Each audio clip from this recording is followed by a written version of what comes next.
ان کے ساتھ جو ہوا سب جانتے ہیں۔ ارشد شریف شہید، ارشد شریف کو شہید کر دیا گیا، اس حالت تک یہ پہنچ چکے تھے۔ اس کے علاوہ عمران خان کہتے ہیں کہ جیسے حمود الرحمان کمیشن رپورٹ کے ذریعے یہ واضح ہوا تھا کہ یحییٰ خان نے اپنی طاقت اور اقتدار کی خاطر ملک کے نظام کو تہس نہس کر دیا تھا، وہی کام آج کیا جا رہا ہے۔ اس کے علاوہ وہ کہتے ہیں کہ تحریک انصاف کو مسلسل کچلا جا رہا ہے۔ فارم 47 کی بوگس اور فراڈ حکومت کو بچانے کے لیے تحریک انصاف کے تمام رستے بند کیے جا رہے ہیں۔ ملک میں جمہوریت کا، قانون کی حکمرانی اور عدلیہ کا جنازہ نکالا جا رہا ہے۔ شہباز شریف صرف اور صرف جنرل عاصم منیر کی ایک کٹ پتلی اور اردلی ہے۔ اردلی یہ جو لفظ یوز کیا گیا ہے، یہ لفظ اس طرح کہا جاتا ہے جیسے وہ کوئی غلام ہو، جسے اگر ہم چمچہ کہہ سکتے ہیں وہ ہو۔ شہباز شریف یہ آپ کو بتا دیا۔ اس کے علاوہ وہ کہتے ہیں کیونکہ کم از کم انتخابات میں اس سے پہلے اس طرح کی دھاندلی نہیں کی گئی جیسے فروری 2024 میں کی گئی، اور فارم 47 کے ذریعے اس ناجائز حکومت کو بنایا گیا، اور یہ حکومت کے نام پر بھی ایک دبا ہے۔ یہ عمران خان بات کر رہے ہیں اور کہہ رہے ہیں القادری ٹرسٹ کیس کا فیصلہ جو پچھلے کیسز کی طرح میرے اوپر دباؤ ڈالنے کے لیے لٹکایا جا رہا ہے، لیکن میں مطالبہ کرتا ہوں کہ فوراً سے فوراً آپ اس کیس کا فیصلہ سنا دیں۔ آپ نے سزا دینی ہے آپ دیں، آپ نے جو کرنا ہے آپ کریں۔ آپ نے عدت کیس کا فیصلہ سنایا، آپ نے باقی فیصلے سنائے، یہ بھی سنا دیں۔ انہوں نے کہا کہ یہ جو آپ کوشش کر رہے ہیں کہ میرے اوپر تلوار بنا کے لٹکانے کی، تو میں ڈرنے والا نہیں۔ یہ عمران خان نے پیغام دے دیا اور کہا کہ میں ڈیل کرنے والا بھی نہیں۔ اور عمران خان نے جو باتیں کہی ہیں، جو عمران خان نے باتیں کی ہیں، وہ آپ کے سامنے ہے۔ عمران خان نے کہا کہ القادر کیس بالکل ایک بوگس کیس ہے، دور دور تک اس میں میرٹ نہیں ہے۔ میں نے کوئی بلاول ہاؤس نہیں بنوایا، میں نے دور دراز دیہاتوں میں ایک اسلامک یونیورسٹی بنائی جس میں سیرت نبی صلی اللہ علیہ وآلہ وسلم پڑھائی جا رہی ہے، اور یہ بھی شوکت خانم کی طرح، نمل یونیورسٹی کی طرح ایک ٹرسٹڈ یونیورسٹی ہے، جو ٹرسٹ مطلب لوگ ڈونیشنز دیتے ہیں اور یہ یونیورسٹی چلتی ہے۔ اس کے علاوہ وہ کہتے ہیں کہ پاکستان میں معیشت کا حال برا ہے۔ یہ تمام باتیں کہی ہیں، سب جانتے ہیں۔ جو عمران خان نے شہباز شریف کے حوالے سے بات کہی، سب جانتے ہیں کہ یہ شہباز شریف کی حکومت کس طرح بنی۔ یہ فارم 47 کی حکومت، ان کے تمام امیدوار ہارے ہوئے تھے۔ شہباز شریف کا بھائی نواز شریف ہارا ہوا تھا، تمام کابینہ دیکھ لیں، حاجہ آصف ہارے ہوئے تھے، باقی جتنے بھی لوگ ہیں یہ سب ہارے ہوئے چہرے ہیں، اور اس طرح ڈھیٹ بن کے، اس طرح یہ بزدل بن کے اسمبلیوں میں بیٹھے ہوتے ہیں، سب نے دیکھا ہے۔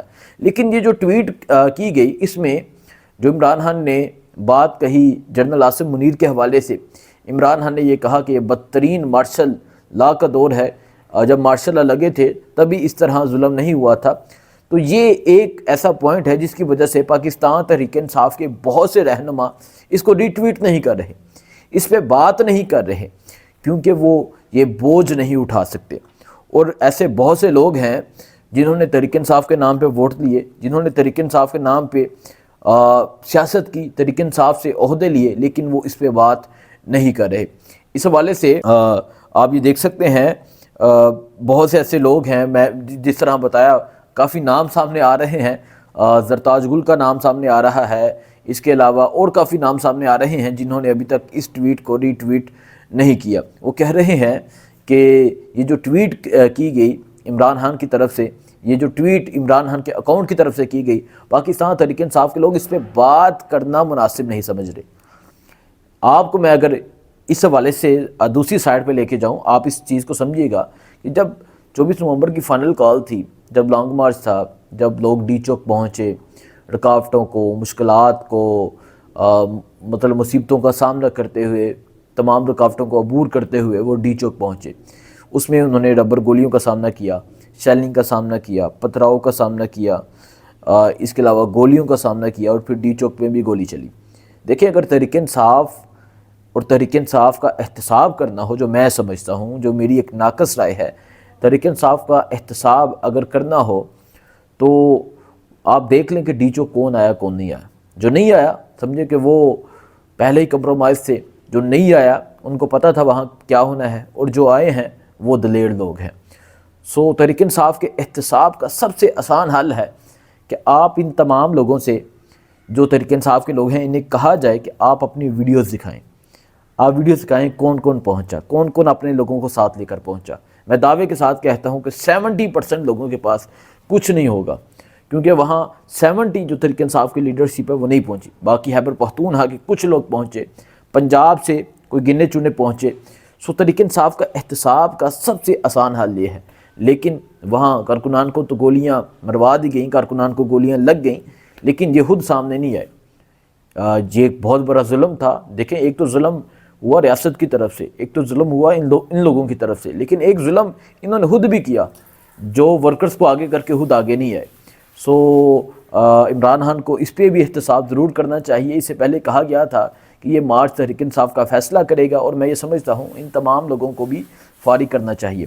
اب میں بات کرتا ہوں سلمان اکرم راجہ کے حوالے سے۔ سلمان اکرم راجہ نے ایک بہت زبردست پوائنٹ اٹھایا ہے، اور یہ جو پوائنٹ اٹھایا ہے سلمان اکرم راجہ نے، وہ کہتے ہیں کہ مذاکرات کی کوئی اہمیت نہیں اگر ہمیں خون کا حساب نہیں ملتا، اگر ہمارے گمشدہ لوگوں کو ڈھونڈا نہیں جاتا، اور اگر ہمیں یہ نہیں بتایا جاتا کہ اس دن گولی کس نے چلائی اور کیوں چلائی، کس کے حکم پر چلائی۔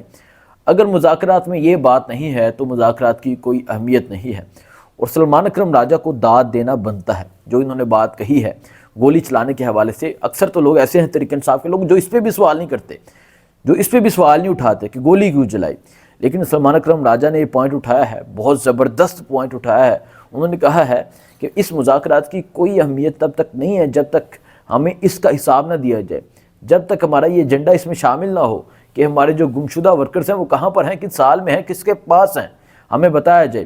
سو سلمان اکرم راجہ کو اپریشیٹ کرنا بنتا ہے، لیکن اس کے ساتھ ساتھ ہی بہت سے ایسے لوگ ہیں جو عمران خان کی گئی باتوں کو ری ٹویٹ نہیں کرتے، عمران خان کی گئی باتوں کے حوالے سے وہ ذکر نہیں کرتے، اس پہ بات نہیں کرتے۔ باقی جو بھی صورتحال ہوگی آپ کو بتاتے رہیں گے، دکھاتے رہیں گے۔ دعا میں یاد رکھیے گا۔ اللہ حافظ۔